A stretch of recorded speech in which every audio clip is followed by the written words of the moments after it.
Today is Wednesday, April 6th. The Minnesota Senate Taxes Committee will come to order. Members, today we will be taking up Senate File 3692, our Omnibus Senate Tax Bill. I would move, we will take that off the table now, and then I will turn the gavel over to Senator Weber.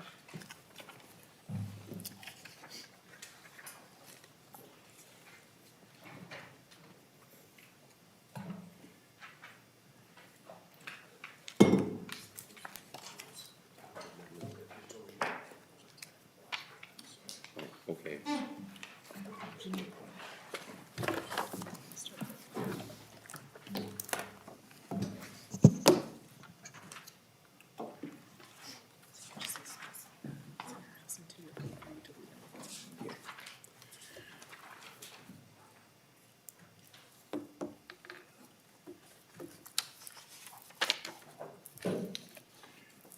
Senator Nelson, I believe you have a delete all amendment? Thank you, Mr. Chair. Yes, I would offer the A3, which is a delete all amendment. The A3 amendment is what we went over yesterday in committee. And so at this point, members, all those in favor of the motion signify by saying aye. Aye. Opposed, same sign. Motion is carried, amendment is adopted. And then, Senator Nelson, you have another amendment. Yes, Mr. Chair, I have a technical amendment. That is the A4 amendment. Again, it's a technical in nature. Okay, and that is in your packet, members. And I'd move the A4, Mr. Chair. Senator Nelson moves the A4 amendment. And all those in favor of the A4 technical amendment signify by saying aye. Opposed, same sign. Motion's carried. Amendment is adopted. Senator Nelson. Well, thank you, Mr. Chair. So just a high level, we had quite an overview yesterday, and I'll just mention, so it's very clear that the total tax relief in this bill, net of all tax interactions, is $3.38 billion for fiscal year 23, $5.04 billion for 24-25 tails, and the total three-year tax relief is $8.43 billion. As you know, it would reflect the largest tax relief for Minnesotans in over 20 years on a dollar basis, and the largest permanent tax relief ever. But this is the part that I just want to make sure is very clear today. This tax bill does not include property taxes, sales taxes, property tax aids, credits, local tax provisions, and it's expected that we will see those in a second bill. This is an early action bill, as you know, which has much tax conformity in it as well. However, we will look forward to Senator Weber's subcommittee on property taxes report soon, and all of those things will be put into our bill. So with that, Mr. Chair, I'll turn over to other members if there's any comments or questions. Thank you, Senator Nelson. Members, any comments or amendments? Senator Klein.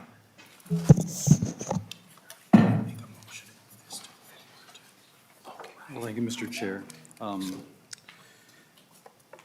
do not have an amendment. I do have a comment. And yesterday we spoke sort of about the mission statement that is included on all our agendas, has guided this committee. And a couple members spoke about the first adjective at the header of that mission statement, fairness. So I'd like to comment on what I consider some fairly outlandishly unfair aspects of this tax bill in front of us. The income tax break, the first-tier income tax break, provides $166 million in tax relief for people who earn more than $250,000 a year. The Social Security break spends $20 million to retired people who make more than $500,000 a year. 543,000 filers, 1 in 5 Minnesotans, shortly less of 1 in 5 Minnesotans, will receive no relief at all from this bill. In contrast to that, I checked in with some of our staff here at the Senate, and one in particular kind of struck my nerves. A young person here at the Senate who makes $42,000 a year. By the time she's done with her education in a couple of years, she's going to owe $100,000 in student loan debt, at which point she'll be 27 years old. The bill in front of us Has $0 for student loan credits or working family credits or childcare credits, the kind of things that would get an ambitious young person like that a good start. There's nothing at all for the frontline workers. We have done nothing on that this session. I realize that's not part of tax policy, but it's worth mentioning again that the heroes who got us through the pandemic, sitting in grocery store lines, nursing homes, et cetera, have still not received any benefits from that. You know, we talk a lot also about adequacy, which is the second adjective on our mission statement. And a lot of talk about how we have a $9.25 billion surplus and it's time to provide some tax relief. But let's talk about that adequacy. As you mentioned, Madam Chair, for 2023, we've already spent, if you add up unemployment insurance, reinsurance, and now this tax bill, we've spent $4.5 billion. If you add in the tails through 25, we've spent $9.5 billion. So the money's all gone on what we've passed already through this Senate if we pass this tax bill. A lot of it is going to very affluent people, as I pointed out.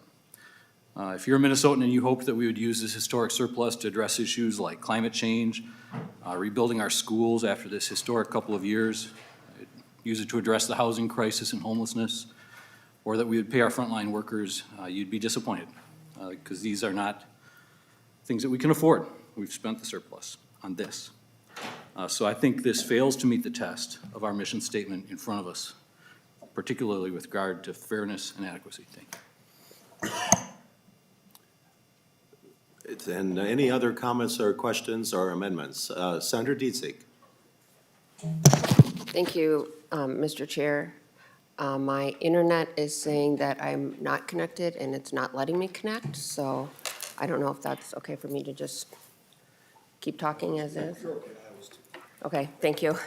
Yeah. I'm here in the Senate, but the Senate Wi-Fi is not letting me connect. So, sorry about that. I appreciate all the time and energy that staff has put on this bill. I do enjoy this committee. I think we have a lot of good conversation. And maybe it's just because I represent with 2 college campuses some of the youngest districts in the state, or youngest constituents in the state. I believe I have one of the youngest districts. But I've heard a lot from them the last few days, mostly college students at the U of M, Augsburg, and then recent graduates. And they're concerned that, you know, the focus on Social Security doesn't help them. So they are just concerned that they are paying a lot for tuition. Those recent graduates have college debt. They are, you know, having a hard time paying their rent. They're wondering, will I ever be able to own a home with the cost of housing going through the roof? So they would like to see us focus more on how do we help society as a whole so that when they get older and as they, you know, get to the age of where they want to have a family and they want to settle down, that they're able to do that. Because they are concerned right now with the cost of housing continuing to grow more than inflation, where their wages have not kept up with inflation, their, you know, cost of education is outpacing inflation. They are just very concerned that what are we doing to help society as a whole? We hear a lot in this committee and in the Senate on seniors leaving the state, but I believe from the state demographer that the largest group leaving the state, or one of the largest group leaving the state, are 18 to 23-year-olds. And that is our future workforce. That's our Minnesota workforce. So what do we do to keep them here? And when they're looking at, again, all those costs, they're looking at going elsewhere. I was on the Housing Affordability Commission, and we heard from a member in the other body whose kids don't live here. They're adult kids. I believe some of them are even married. And he wants them to come back here. They would like to come back here, but they come back here and they look at the cost of housing and they're like, we can't afford it. So what do we do? And so I think there are a variety of different ways that we could use this positive budgetary balance that we have and help society as a whole. So with that, I look forward to continuing the discussion. But again, I'm hearing from my constituents, from college students to wannabe homeowners to people looking at their property taxes and looking at, again, I represent Minneapolis. The school district has been in the paper recently. And, you know, we're not the only district that is facing budget deficits based on unfunded mandates. So I think going forward, I'd just like to continue that discussion and how do we help society as a whole. Thank you. Senator Gazelka. Thank you, Mr. Chair, and I was thinking about what Senator Dietzig talked about, because I just had, my wife and I, our fifth one just finally graduated from college, so we've kind of made it through. But at the federal level, they froze the student loans for at least a couple of years now, trying to help them. But I hear from a lot of seniors that are saying, if you don't do this, we're out of here. I mean, literally, they've had enough of the taxes that we had. And most states have already done this. They've already not taxed Social Security income. So that's why that one, to me, is the most important one. And then taking the lowest income tax and cutting that in half helps everyone. I mean, that's the whole goal of that. But we do have all kinds of problems. But eventually, you have to say more money into each area is not the problem. If we're around the fifth or sixth highest tax state already, at what point do you say, maybe it's not just about money? And so as we think about this tax bill, we're trying to get it to everyone that's paying taxes. And I love the fact that we're focusing on the tax on Social Security income first. That one I think is really important. Thank you. Senator Gazelka. Any other comments or amendments? I have an amendment. Senator Rest. Thank you, Mr. Chairman. I got delayed in the tunnel, so I apologize for being late. I certainly share I have an amendment, but I certainly share the comments that I was listening to from Senator Dietzig. When we talk about everybody getting a cut, well, I really don't think that millionaires and billionaires need to enjoy any of the benefits of that first tier cut. And I think that we don't. That's not particularly good tax policy. Rewarding the rich for their trust funds or their and I mean the very rich. I don't mean middle income families that or seniors that are wanting to enjoy their retirement. Yesterday, quite frankly, when someone mentioned talking about supporting our schools, that somehow 22,000 young people, students, had left the Minnesota Public Schools. It occurred to me, and I know this is a flip comment, well, maybe they just went to join their grandparents. And why? Because their schools are underfunded. And so they left the state. Their parents took them out of the state. They took them someplace where they could get funding for their schools, rather than getting criticized up one side and down the other about the problems and the challenges that we face. Minnesota is a wonderful state. It's a wonderful state. It has great values, and I think the thrust of this bill to really, again, reward those among us who are the most well-off is not a Minnesota value that I cherish. We had, and I'll have more to say about that, you probably know, on the floor when this bill gets there. But meanwhile, I have the, let's see, what's the number on it? The A5 amendment. Okay, Senator Rest moves the A5 amendment, and is that available? I do not have the amendment, Mr. Chair. Over there.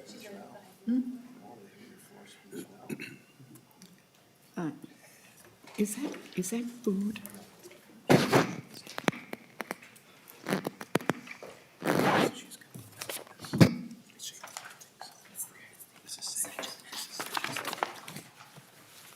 Thank you.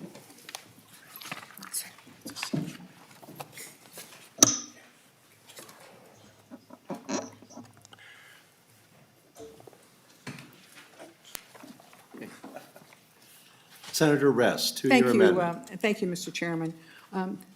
This amendment will be familiar to you. It is Senator Senjum's bill that was presented to the Tax Committee. There was apparently some confusion about where the bill was to go, or who wanted it, or whatever. So I'm bringing it, and I had a brief conversation with, I've had a brief conversation with both Senator Senjum and also with, yesterday, just for a short time, with Senator Nelson. The amendment before you is the one, is the bill as it was amended in committee. So it does not, it is the climate action tax credit. It does not include electrical cars or anything to do with that. But what it does is to provide a tax credit.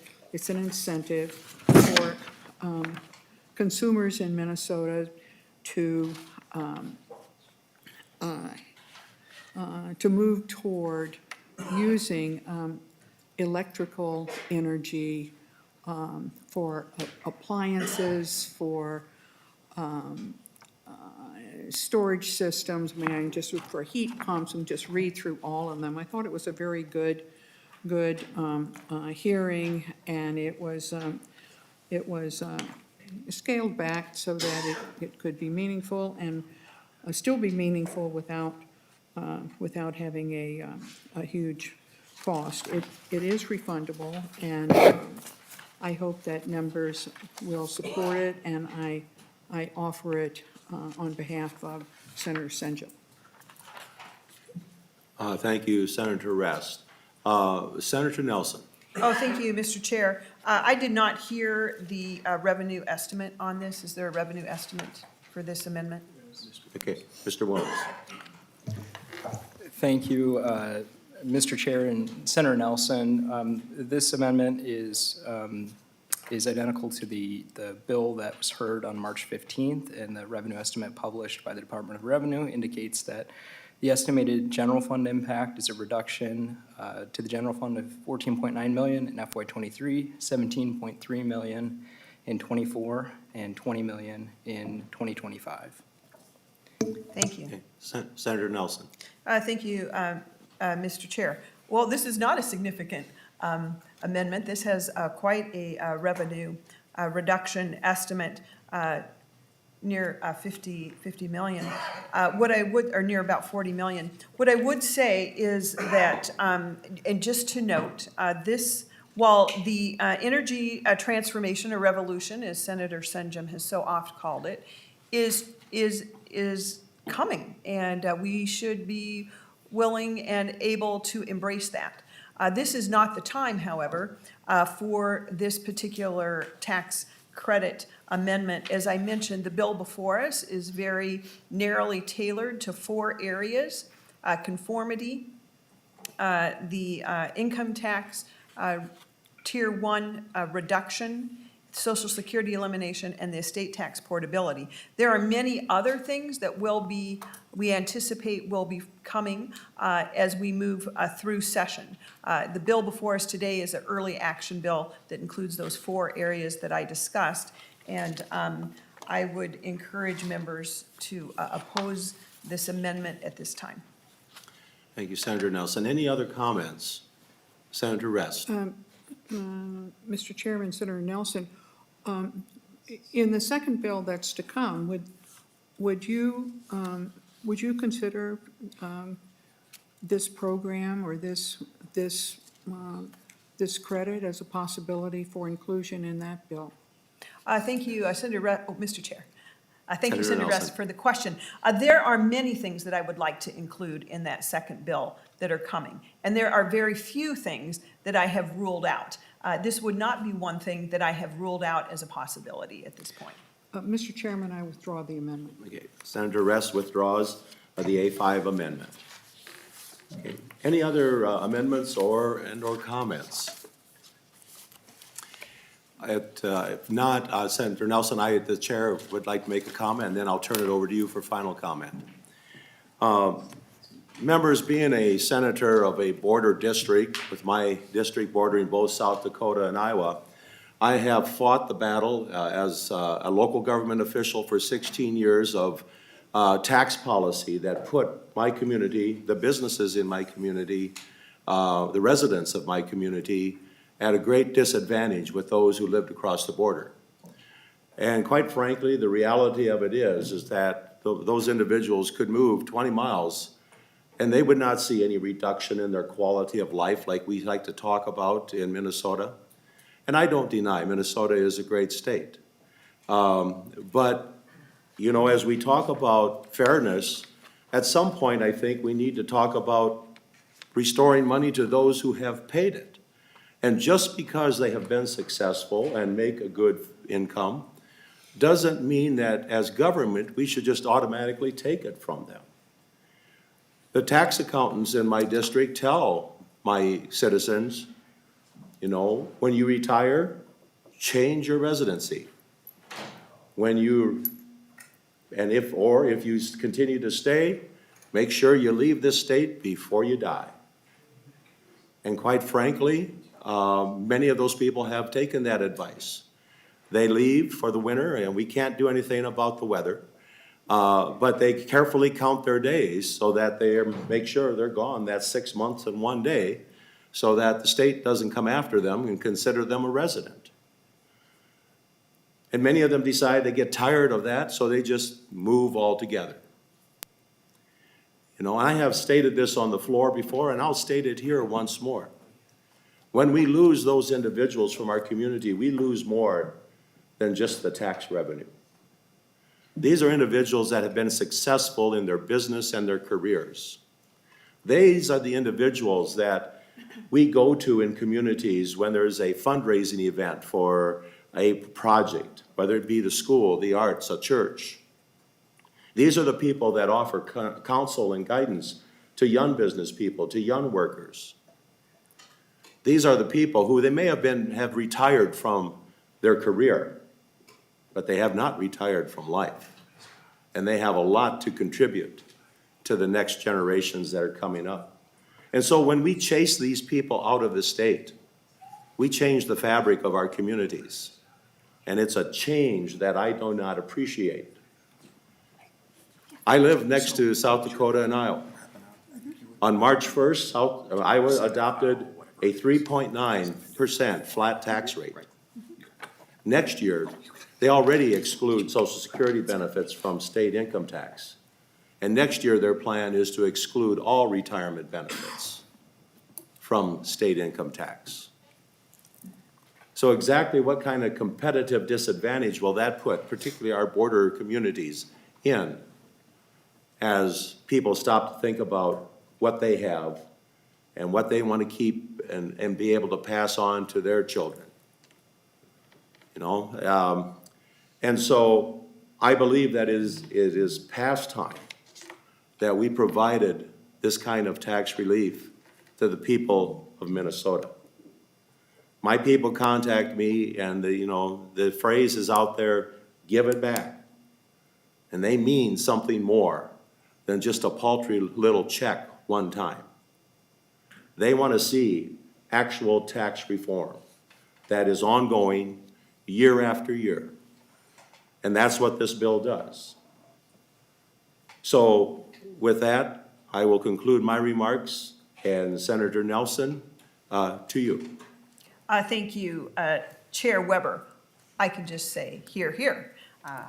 We understand those remarks. I do want to just clarify a couple things and then add a few additional comments myself. Just to clarify some comments that were made at the testifying table here yesterday and were echoed here as well. I want to make sure the public is aware that regarding school funding, which we fund on a per pupil basis, according to the Minnesota Department of Education, school funding on a per pupil basis has surpassed inflation by double digits significantly, by double digits. So let's just set that aside. Now, that's not to say our schools aren't having challenges financially. The biggest issue is we fund on that per pupil basis, and you know, we've had declining birth rates for over a decade now. That translates into fewer students in our public schools. And of course, then there is the increased parent choice element as well. So let's just kind of set that aside. But this tax bill is not about education funding. This tax bill is, as Senator Klein mentioned, I'm so glad folks are looking at our mission. And this tax bill is about the mission of the Minnesota Senate Tax Committee. And I know you have it at the top of every agenda that you have, that we've had in this committee. And let's just look at that word fairness. That's how taxes start. Good tax policy, fairness. Well, let's talk about fairness, members. Fairness, I want you just to grab onto this for just a little bit. We have a highly progressive taxed state. That means the more you make, obviously, the more you pay in taxes, but you pay at a higher rate. So I just want to give you some facts to chew on for a minute.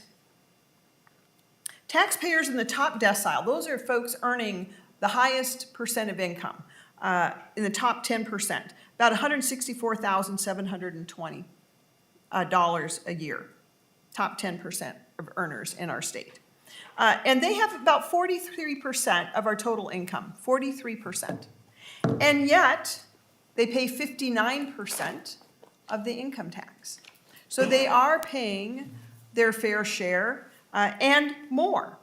Now, let's take a look at those 1 in 5 Minnesota taxpayers that we've been told will not benefit from the first tier income tax rate.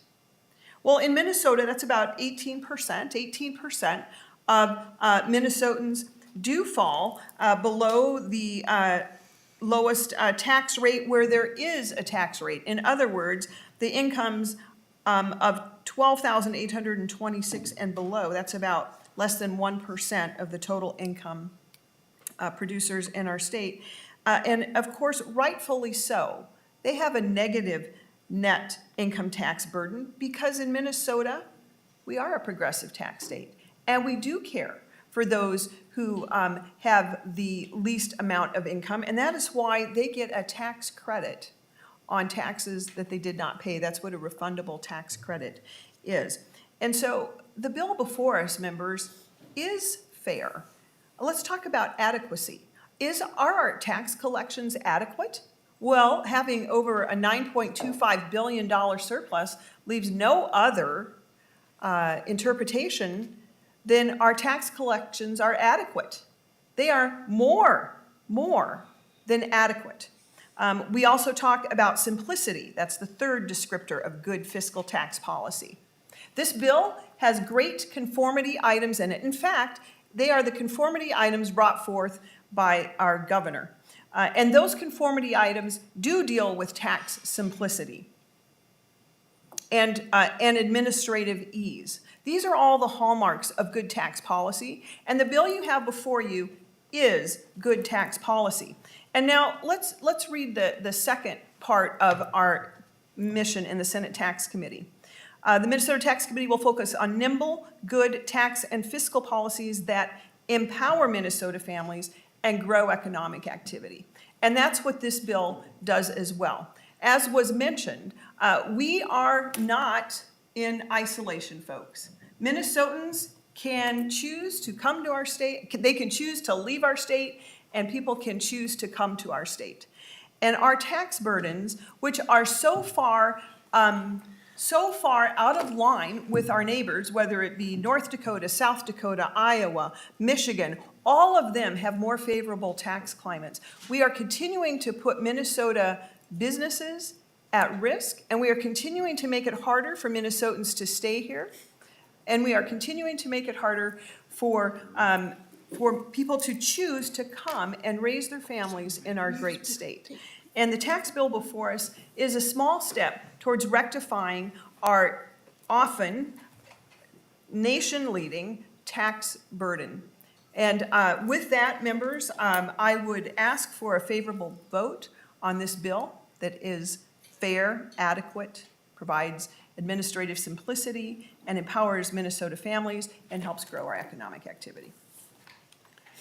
Thank you, Senator Nelson. Seeing no other hands raised, Senator Nelson moves that Senate File 3692 be approved and sent to As the... amended. As amended and sent to the floor. With that, all those in favor of the motion signify by saying aye. Aye. Opposed, same sign. Motion is carried. Senate File 3692 is approved and hereby referred to general orders. I thank you. And Mr. Chair, I'll just make a few comments from here. Members, we will not be meeting tomorrow. Senator Weber's committee will be meeting tomorrow. And I do want to thank our excellent tax committee. This could be our last, although you never know about the tax committee, it possibly could be our last full tax committee. And first, I want to thank the staff. You have been truly remarkable. There is nothing easy about taxes. They are very complex, a lot of moving parts. And I particularly thank our staff. I'm looking at Jay Wilms, Nora Pollock, Eric, and Bjorn. I thank you for just your expertise and excellence and patience as we delve through these deep topics. It's so much appreciated. And you just don't know how many texts they answer late at night, early in the morning, on the weekends. There is no time off, and I greatly appreciate that. And I want to thank my CA, Mr. Steinhoff, for helping us keep all things together, and my legislative CLA, Maddie, who has done a remarkable job in keeping not just the Senate Tax Committee things in order, but me and all of the things that I'm dealing with as well. So thank you so much. And our researchers, Krista and Dan, thank you so much for bringing us the information that we need in such a timely manner. And finally, tax committee members, I want to thank you.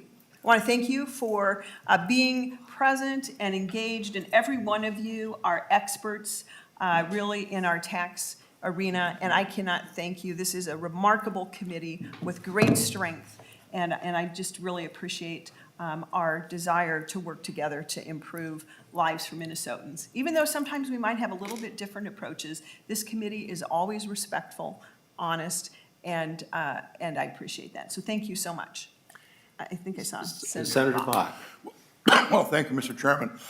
Senator Nelson, could you have your staff over the break give us a little idea what the flow of business is going to be once we get back here? I know we've got like all the local sales tax bills we haven't heard yet, so if we could just give our constituents that are going to come down and testify in those kind of things a little bit of a head start, because many of us are going to be gone with our families during the break, so it would be good to have a little bit of an idea of what it's going to look like when we get back, so that we can let people know that feel a need to come here. Yes, thank you, Senator Bach. We do have a lot of work to do after break, and we will be sure to send that out. I think Mr. Steinhoff might have some insight right now, but we'll also send out a more detailed. We have a lot of work to do on the rest of the tax bill yet to come.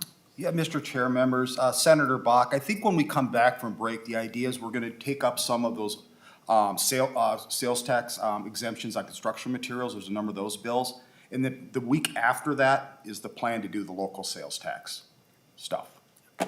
Thank you. And I would also comment, members, for the purposes of the Property Tax Subcommittee, we have a hearing tomorrow. When we come back from break, we will also have a hearing concerning the various TIF project bills that have been submitted. And upon completion of that, we will put together the property tax report for submission to the full tax committee. With that, unless there are any other questions or comments, this committee stands adjourned.